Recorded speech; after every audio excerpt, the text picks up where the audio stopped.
Bab tahrim sabil amwat bi ghairi haqqin wa maslahatin syar'iyyah. Dilarang mencaci maki orang yang mati. Wa yatahdir wa tidak. Saya bacakan hadisnya. Wa Aisyah radhiyallahu anha qalat qala Rasulullah sallallahu alaihi wasallam la tasubul amwat fa innahu qad afdhu ila ma qaddam. Jangan mencaci maki orang yang mati karena mereka sudah selesai urusannya dengan Tuhan dan enggak ada manfaat laknat kita.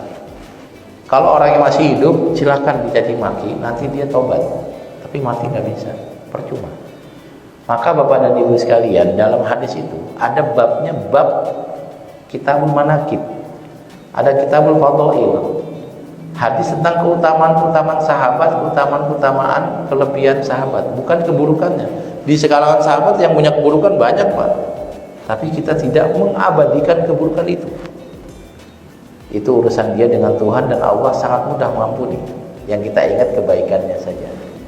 Nah, saya kemarin baru mulai perkuliahan, ada yang nanya, Ustadz gimana dengan syekh ini? Syekh ini kontroversi gitu. Udah wafat orangnya. Ya, saya bilang beliau orang pintar, memiliki pendapatnya ada yang sama dengan kita, ada yang berbeda. Nah, tapi kan gini-gini, iya. Nah, saya bilang kalau orang yang sudah mati, Anda kritik, Anda caci maki juga dia nggak bisa balas, nggak bisa membela diri.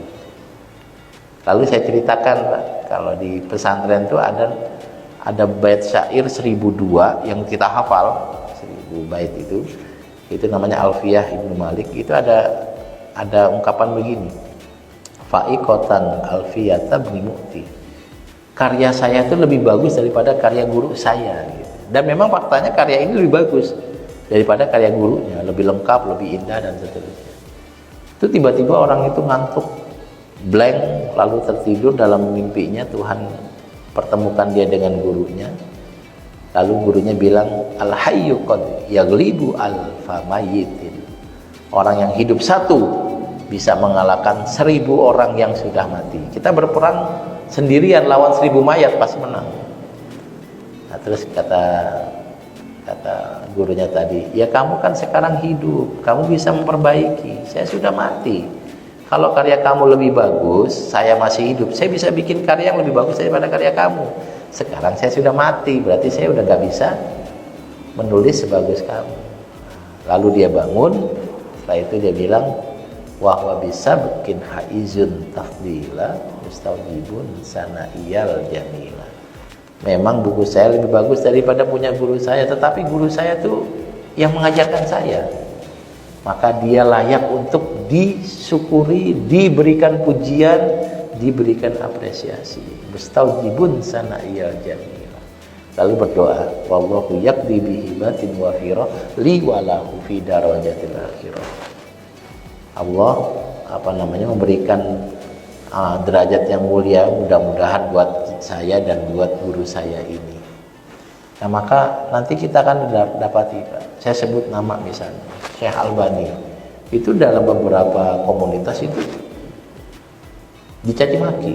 Saya bilang nggak bisa kita mencaci maki orang yang sudah wafat, itu urusan dia dengan Allah. Dan saya tahu beliau itu sangat pintar, cuma madhabnya beda dengan Anda saja.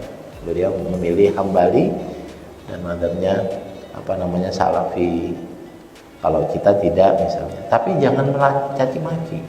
Terus gimana, kan dia pendapatnya salah. Dah, kita pendapat salah juga banyak ya. Sejak kapan pendapat kita semuanya benar? Tapi dia kan, iya, beliau bisa salah, saya bisa salah, Anda bisa salah. Bedanya Anda dan saya punya kesempatan memperbaiki, beliau sudah tidak. Beliau punya kesalahan, tapi kebaikannya juga melimpah. Terus gimana? Ya kita doakan baik, tidak melaknati orang yang sudah mati. Termasuk yang ada sekarang. Misalnya kita punya Pak Harto, Bung Karno, itu kebaikannya banyak, kesalahannya ada. Tapi orang Islam seharusnya tidak mencari-cari keburukan Pak Harto lalu dijadikan alasan untuk mencaci maki atau Bung Karno. Cukup diingat sebagai sebuah pelajaran dan didoakan baik untuk orang-orang itu. Kalau salah mudah-mudahan dimaafkan, kalau tidak dimaafkan itu urusan Tuhan. Misalnya kayak gitu, Pak ya. Misalnya. Baik, ini adalah hadis-hadis yang kita dengar dari Nabi mudah-mudahan menjadi refresh buat kita, dan kita bisa menunjukkan bahwa menjadi mukmin yang baik itu mulutnya tidak melakukan atau mengatakan hal-hal buruk. Laisal mu'min bit-ta'an walal la'an walal fahish walal badhi. Orang yang beriman mulutnya tidak keluar caci maki, tidak keluar doa-doa buruk, tidak mengeluarkan kata-kata yang keji, dan tidak ketus dalam berbicara.